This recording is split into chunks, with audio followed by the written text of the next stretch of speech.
하나님은 여인의 후손을 약속하시고 또 아브라함과 다윗의 후손으로 이제 오실 것을 약속하시고 그것을 다 이루시고 그것을 또 드러내십니다. 은밀하게 이루시는 것이 아니고 그것을 다 드러내십니다. 예수님께서 이 땅에 오실 때 잉태되어질 때에도 드러내셨습니다.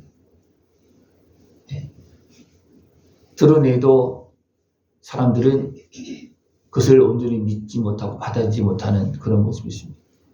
예수님께서 잉태될 때도 분명히 말씀해 주었고 또 태어날 때도 예루살렘이 소동할 정도로 그렇게 알려졌습니다. 또 예수님께서 사역할 때에도 여기 보면 예수님께서 태어날 때 그때 상황대 왕들의 이름들 쭉 이야기하고 있고 또 오늘도 예수님께서 사역을 시작할 때 그때 왕들의 그 이름, 통치자들의 그 이름들을 기록하고 있습니다.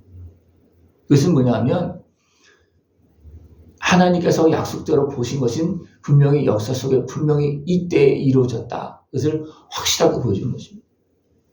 여기서 보면 굉장히 많은 사람들이 기록되어 있어요. 이 사람들은 역사적으로 기록되어져 있는 인물들입니다. 그때에 예수님께서 사역을 했다.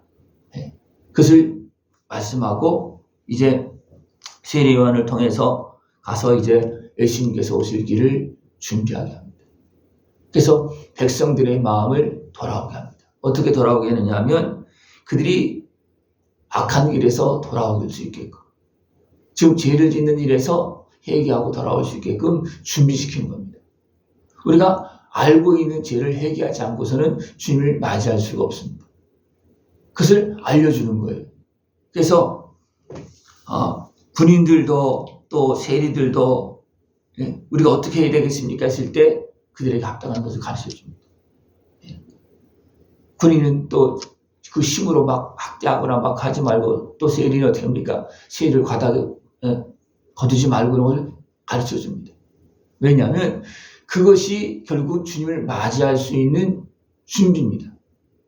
그것이 안 되면 지금 이미 내가 잘못한 것을 이야기했을 때 그것을 회개하지 않으면 주님을 맞을 수 없는 겁니다. 맞을 수 없는 겁니다. 근데 많은 사람들이 불의한 사람들은 어떻게 합니까? 그것은 덮어두고 자꾸 주님을 맞이하려고 합니다. 절대로 맞이할 수 없습니다. 덮어두고는 맞이할 수 없습니다.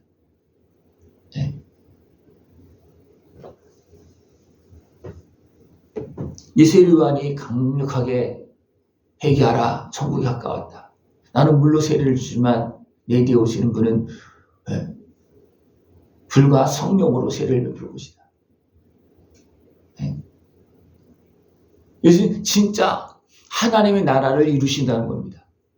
세례 요한은 그냥 어떻게 보면 우리 양심적으로 회개하면서 조금 준비되어지는 그런 모습이라면 예수님은 친히 오셔서 성령이 임할 수 있도록 하나님의 자녀가 되어서 하나님과 함께 할 수 있도록 예수님은 사역을 하신다는 겁니다. 우리가 그 앞에 우리는 나가서 그 은혜를 누리기 위해서 해야 될 것은 뭐냐면 먼저 주시는 말씀을 따라서 회개하고 주님을 맞아야 됩니다. 그렇지 않으면 주님이 오셔도 나를 불러도 피해갑니다. 주님께로 가는 것이 아니에요. 왜냐하면 준비가 안 됐기 때문에 주님 앞으로 나갈 수가 없어요.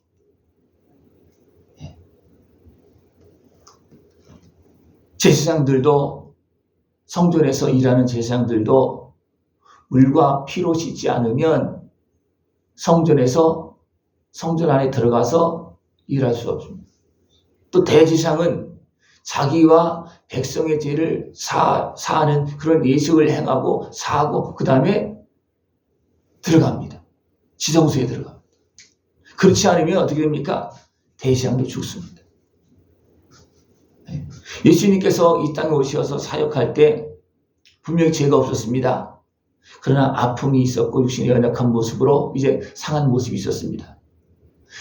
죄가 없으신 하나님이신 예수님도 이 땅에 육신으로 오셔서 아픔과 슬픔, 상한 마음을 어떻게 합니까?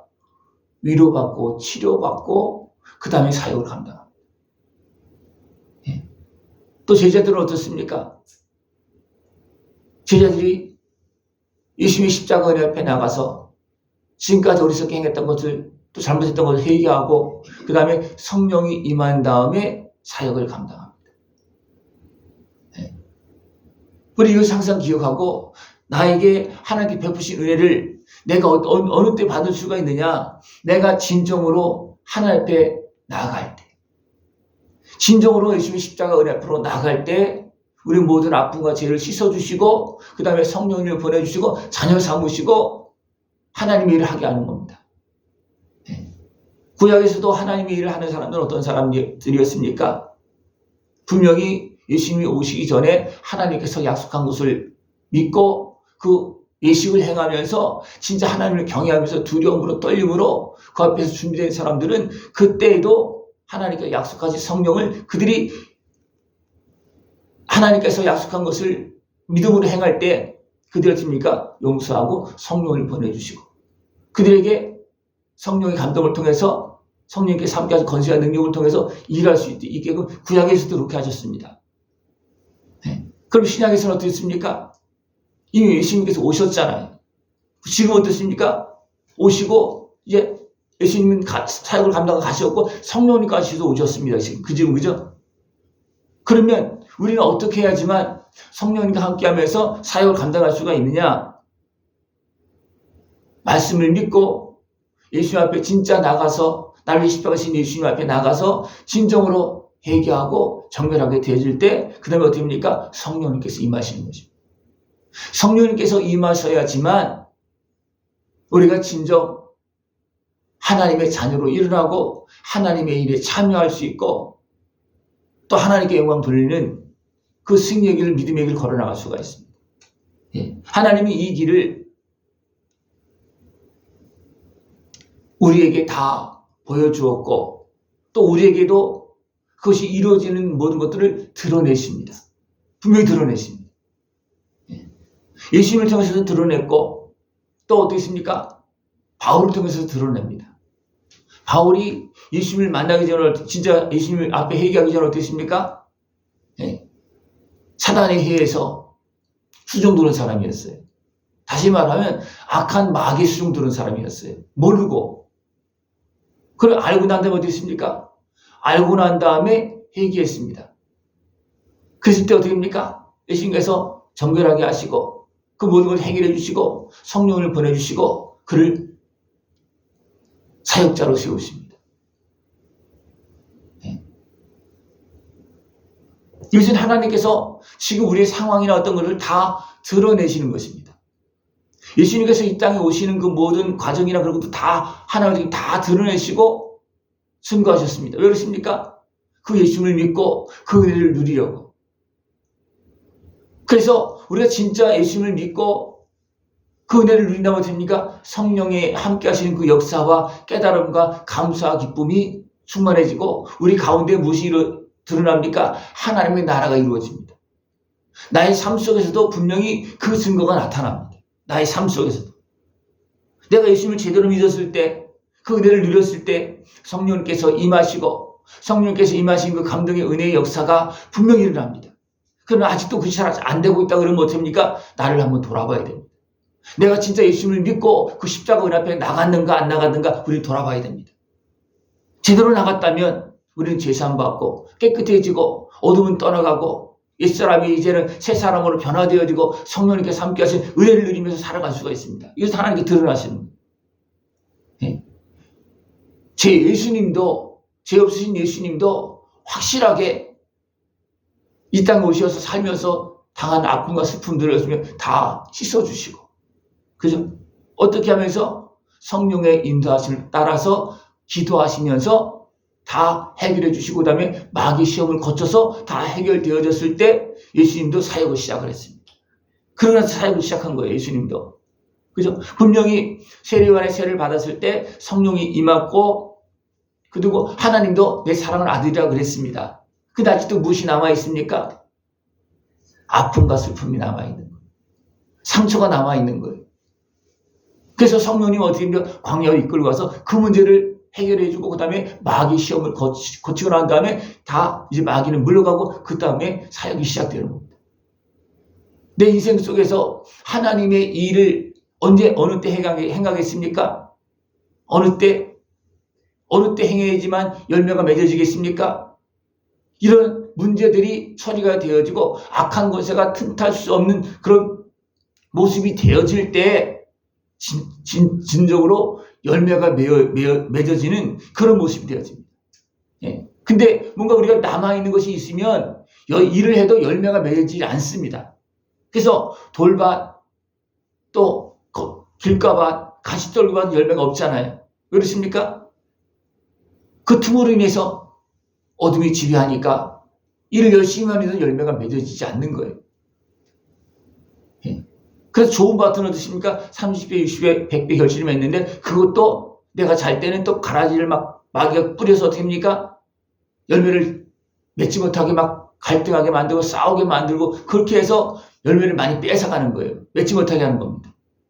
그래도 좋은 밭은 어떻습니까? 이미 하나님과 함께하고 있는 모습이고 그 마음 중심에서 하나님의 은혜를 사모하고 주님과 동의하고 있는 모습이기 때문에 방해가 이제 있고 가라지가 부러졌음에도 불구하고 열매를 맺을 수 있습니다. 그러나 온전히 주님과 함께할 수 없는 상황이라면 어떻게 됩니까? 열매를 맺을 수가 없다는 겁니다. 이것이 우리의 삶 속에서 우리 신앙 삶 속에서 드러나는 결과들입니다.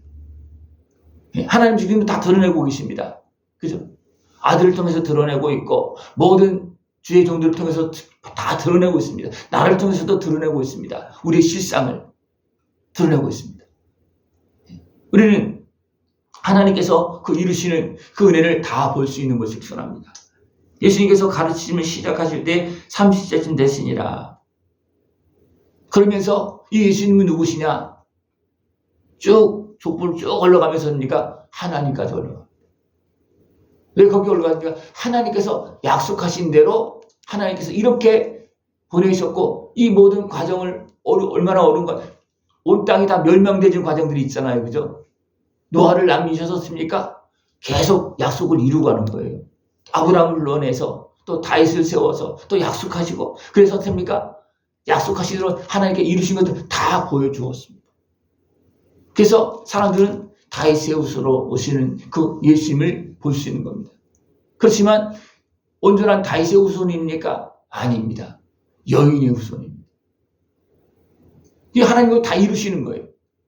여인의 후손과 다윗의 후손으로 오실 예수님을 다 이제 증거하시고 그 다음에 그 예수님을 믿고 우리로 그 은혜를 누릴 수 있도록 그렇게 일하고 있습니다. 그러니까 우리가 이것을 제대로 본다면 어떻게 됐습니까? 우리는 예수님을 안 믿을 수가 없고 하나님의 은혜를 우리는 안 받을 수가 없는 겁니다. 그러나 이것을 못 보게 하는 마귀의 권세에 매여 있으면 어떻습니까? 그것을 보고도 못 보고 들어도 못 듣고 결국 그 은혜를 못 누린다는 겁니다. 우리 온전히 깨어서 하나씩 말씀을 듣고 깨달으면서 주님을 만나고 그 은혜를 누리고 하나님께 영광 돌리는 거룩한 하나님의 자녀의 삶이 되어지기를 축원합니다. 기도드리겠습니다. 하나님 아버지 감사합니다. 인류 역사 속에서 하나님의 사랑하심과 구원하심을 다 드러내 보이시고 우리로 믿을 수 있도록 날마다 도우시고 역사하시며 구원의 은혜를 베풀고 계심을 감사를 드립니다. 저들 주시는 말씀을 붙잡고 주님을 만나고 그 은혜를 누리고 하나님께 영광 돌리는 삶이 되어지도록 주님 함께하여 주시옵소서. 예수님의 이름으로 감사하며 기도드리옵나이다. 아멘.